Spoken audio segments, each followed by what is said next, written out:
I currently work for mother-in-law's husband as a secretary because I desperately needed a job with stable hours. Mother-in-law and I have always had a hot and cold relationship. She can be very rude and self-centered. Recently, mother-in-law was in the office and decided she didn't like the picture of her he had on his desk. She said it was embarrassing and to take it down. He said it was cute and it was staying. She later asked me to steal it from his office and I declined.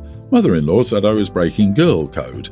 I told her this is my job and I didn't feel comfortable. She's never had a job in her life, so maybe doesn't get it. Also, her husband doesn't like me very much, so I won't risk being on his bad side. Well, I came in the other day and found a couple of bad pictures of me blown up and put around my desk, but facing everyone else. I was mortified. These pictures were embarrassing. Think pajamas and no makeup. The picture he had of her, she had cake all in her face and hair and looked kind of intoxicated, but at least pretty. It was totally out of the park.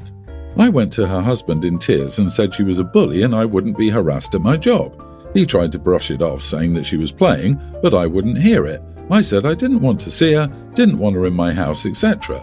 I told my husband, who also said he would talk to her, and agreed not to have her at his birthday dinner next week, as she is indefinitely banned from the house. Now I'm told it was just a joke, I'm overreacting, and she was trying to bond with me. Am I the idiot for not forgiving mother-in-law's prank?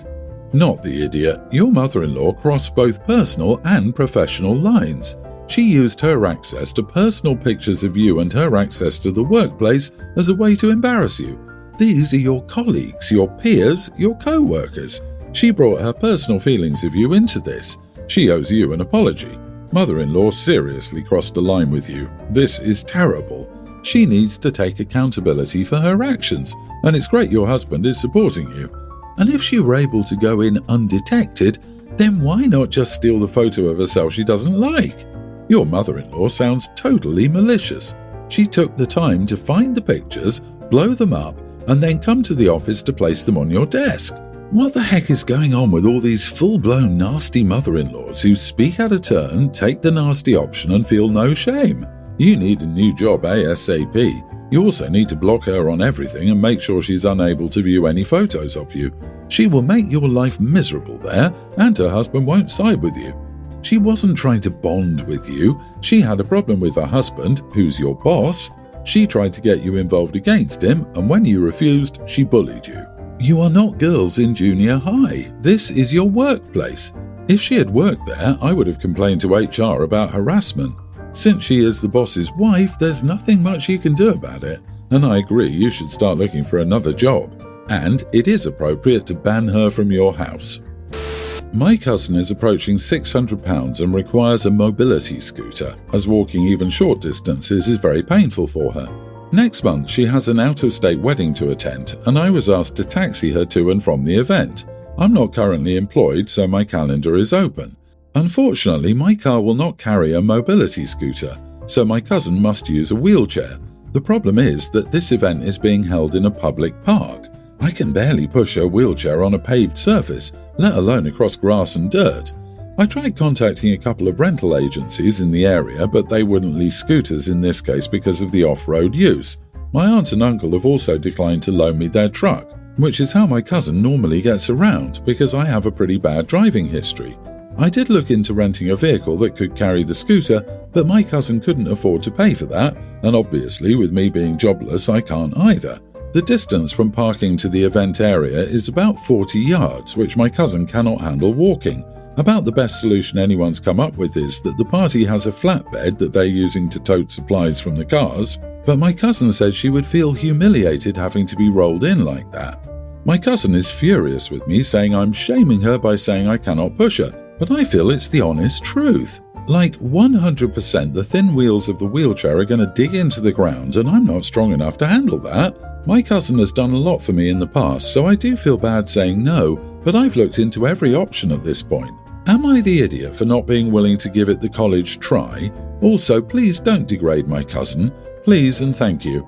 I have a Kia Optima. I have another family member who's about 350 years old who says it's comfortable for him. Not the idiot. This aunt and uncle are her parents. If yes, that truck needs to be used. Either tell them you drive the truck or the three of them can find another solution. Honestly, you sound like you've searched for every possible solution. You're dealing with the laws of physics here. You can't stop the wheelchair from sinking into the ground, and you can't make yourself strong enough to deal with that. Your family has to understand that and then figure something else out, even if that something else is that she can't safely attend. I don't know why your cousin is furious with you. My guess is that she misplaced anger due to embarrassment. No one gets to that size with good mental health, so it might be easier for her to lash out rather than self-reflect. I also want to say that I mean absolutely no offence, but is she even capable of taking a long car ride? I watch my £600 life, and a lot of those people aren't capable of going on long car rides. I don't know the situation here though, it's just something to think about. Just for your information, your car and its interior are not designed to have £600+ in one seat. I don't care what car you have, unless you have a pickup and she rides in the back, your car is not made for that kind of heavy-duty work. For example, a Dodge Charger can only carry a total of £865 if the weight is equally distributed. Yes, it can probably handle more, but tell your family it simply isn't safe. Maybe this can be her wake-up call.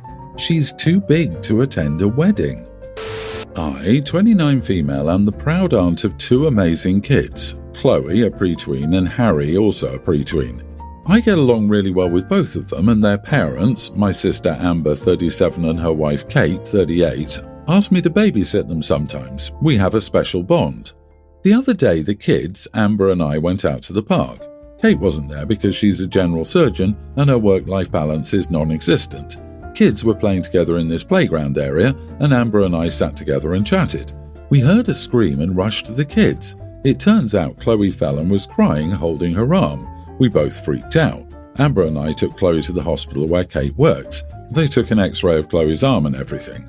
After Amber tried multiple times and finally reached Kate, she came down to the ER. She took a look at the x-ray, talked to the ER doctor, and without letting even the slightest bit of emotion or compassion toward her crying daughter and wife, said it was just a small fracture, that it didn't extend to the joint and would be okay in a few weeks with just casting. The only compassionate thing she did was hold Amber when they got Chloe's little arm into a cast. I got really mad at Kate and said she was downplaying her daughter's broken arm and acting as if nothing was wrong. She simply said kids get injuries like this a lot and there was nothing extraordinary going on here. I may be the idiot here because I called her an ice-cold, insensitive mother. Amber got so mad that she practically kicked me out of the ER and said she'd go back home with Kate and the kids herself. She said I'd better apologise to Kate before returning to their house. So, was I the idiot for expecting a more human reaction? Should I apologise? You are the idiot. To paraphrase Obi-Wan Kenobi, your feelings do you credit, but you were out of line. One thing you didn't say about Kate was that she was a robot, meaning that you didn't complain that Kate was never emotional or never expressed love or affection to her kids. You did say she was busy as heck, but no other complaints about her parenting. Well, she's a surgeon, at work. Surgeon. This is not to say she was the perfect mom, but she is a surgeon in work mode. Her daughter was otherwise fine. And who's to say what Kate was like after work when she had a moment to disengage from work mode and be a mother again? Get off your high horse and apologise. Are you serious right now? Are you actually mad that your sister-in-law didn't freak out about a broken arm? It is important to have a calm demeanour with children and some adults during emergencies to help assure them that everything is okay. Doctors do not have the luxury of having a more human reaction for every case they see, not from a work performance standpoint or a mental health standpoint. Admit you handled it inappropriately. Apologise profusely to your sister and sister-in-law. So my mom and my sister live a state over. Around a year ago, my mom's house flooded and she needed a place to stay until the insurance fixed it all. My sister lives near Mom, 30 minutes away, and Mom went to her first for a place to stay. She refused and basically told her to kick rocks. They had a good relationship before this. She won't even let Mom stay for a few days so one of us could pick her up. I drove 7 hours to pick Mom up and she stayed with me for 2 months until her home was good. The family was angry at my sister, and this resulted in a discussion about how she never helps anyone out. Everyone has experienced it at some point where she didn't care enough to help out. My biggest example pertains to when my car broke down and my sister refused to pick me up, so I had to walk home and hitch a ride home. This was before Uber took off. I got home and she was on the phone dead scrolling. Everyone in the family has examples. We all decided not to help my sister anymore. This is the issue now. She needs a place to stay since she's moving to a new city and her lease on her home ended. So she needs about a month to stay with someone before moving into her new apartment in the city. Everyone has turned her down. She called me and asked if she could stay with me. I told her no, and she started crying because the family wouldn't help her out. I told her there were consequences to not helping our mom when she needed it. She called me heartless and hung up. Am I the idiot for telling my sister there were consequences to not helping out our mom? LMAO, not the idiot. Oh, that is so rich coming from her to call you heartless. The irony is hilarious. Your sister refuses to help anyone else in the family, but expects those same family members to lend her a hand. Your sister brought this on herself. I find it hilarious that she called you heartless when she refused to take in her own mother after her house got flooded. She's reaping what she sowed and doesn't like it. If you want help from others, you got to be willing to help them too. But don't put this on her not helping your mom specifically. That's not cool to your mom and may result in her getting guilt-tripped by your sister to forgive her. Your issues, those of the rest of your family, are about how she treats all of you and her general behavior. Her treatment of your mom may have brought this to a head, but it's a bit cowardly to put this on mom. If she reaches out again, tell her the truth. You don't help me. Here are examples, not picking you up, etc. Hopefully she will emerge from this with some wisdom. It's not likely, but there's always hope. I, 36 male, spent much time raising my brother and sister. When I was 9, our parents separated for 8 months. Our mother spiraled during it. She pretty much just slept when she wasn't working. My siblings at the time were toddlers and I spent a lot of time with them. I made sandwiches for us at dinner time, got them to bed, tucked them in, and always woke mum up or called dad to come take care of them.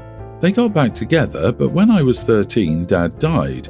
Mom spiraled worse than before. She worked, slept, and was gone most of the night, especially on weekends. I did everything for my siblings at that point, and when I was a teen, I was able to work some weekends just to help pay for extras for us. It went on like that until I was 18 and left right after graduating high school. That seemed to be the kick in the butt Mom needed to get her act together. I've since done therapy and mended my relationship with her, but the aftermath is I just really don't want anything to do with kids now. The thought mentally drains me. My siblings have kids now and have wanted me to be involved since the first sibling was born several years ago. I don't ignore them. I show up for their parties and I'm nice when talking to them, but I don't draw out when interacting with them. I don't act fake excited and I don't want to go to their events. I don't have them over at my house despite them, and the rest of the family always suggests I have them over because they're convinced I'd be a fun uncle. Recently, I was picking up my camping gear from my sisters and my nephew asked to go with me. I told him no, but when he's older. When I was leaving, my sister said I should take the kids sometimes because they were always asking about me and my stuff. She suggested that she and my brother-in-law come too if it'd help. I told her no thanks.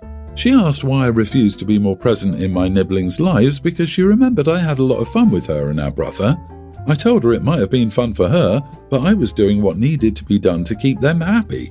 However, it's okay if they remember it differently because they were so young. It's just that after that experience, I don't want to be around young kids. She dropped it. Earlier today, our nan texted me no one would be upset if I skipped our cookout next week, so I didn't get stressed out around all the kids. Was I wrong for telling her why I don't get more involved? Not the idiot. People shouldn't ask questions if they don't want to hear the answers. Obviously, someone was complaining to Nan, which makes them the idiot. Also, it seems like your nibblings wouldn't be asking to spend time with you based on your actual interactions. Possibly their parents are talking you up. Go to the cookout if you feel like it, and don't if you don't. OP, really sorry if I'm wrong, but do you actually enjoy going to these family events? Because if you act the same as you mentioned in your post, then it doesn't sound like you enjoy going and just do it to make everyone else happy. Update, just got off the phone with Nan after I texted her earlier. It was a polite disinvite because my sister told her I don't want to be more involved with the kids because I am kidded out after raising them.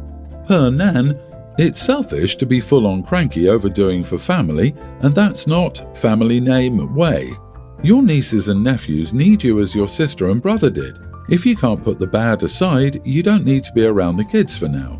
We don't always want to show up for family for whatever reason, but we do it. Wait, so you stepped up and raised your siblings, and now you're disinvited from family gatherings? This is profoundly unreasonable. I'd have another talk with siblings about going behind your back, and Nan needs to back off since she didn't step up. Nan's passive-aggressive and a hypocrite, considering she didn't step in to help your mother when she was struggling. Agreed. You need to have an open and honest come-to-Jesus conversation with your siblings so they can clearly understand your childhood from your perspective. They will only see it from their side. They had a brother who loved taking care of them, but they cannot see your side. You sacrificed your childhood to step up when your mom neglected the family. Your siblings need the unvarnished truth and how it affects you now, or you'll be left with these half conversations throughout their childhood years.